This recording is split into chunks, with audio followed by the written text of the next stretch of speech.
దేవుడు మరి పిలిచినప్పుడు ఆయన వెనక్కి తిరిగి వెళ్ళిపోతాడు. అలా అయితే శిశువులు అడుగుతారు యేసుక్రీస్తుని, మరి ఎవరు రక్షింపబడతారు ప్రభువా అని అడిగినప్పుడు దేవుడు తెలియచేస్తున్నాడండి. ఆ మాటలు మనము చదువుకుందాం.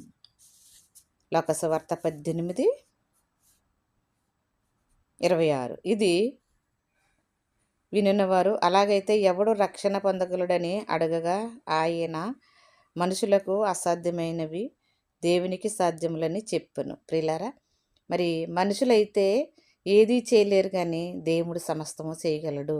అంటే దేవుడు మనల్ని పుట్టించాడు ప్రియులారా. మరి ఎవరు వెళతారో, ఎవరు దేవుని సంకల్పంలో ఉన్నారో, ఎవరు దేవుడి దగ్గరికి వస్తారనేది కూడా ఆయనకి తెలుసు. కాబట్టి మరి ధనవంతులు దేవుని రాజ్యంలోకి ప్రవేశించరు అని దేవుడు తెలియచేస్తూ ఉన్నాడు. అలాగే లోకసువార్త 13 మనం చూసినట్లయితే 23 కూడా మనం చదివినట్లయితే, ఒకడు ప్రభువా రక్షణ పొందు వారు కొద్దిమందేనా అని ఆయనను అడగగా ఆయన వారిని చూసి ఇరుకు ద్వారమున ప్రవేశించే పోరాడి అనేకులు చూతురు, కానీ వారి వలన కాదని మీతో చెప్పుచున్నాను నేను. ప్రియులారా, మరి అనేకులు పోరాడ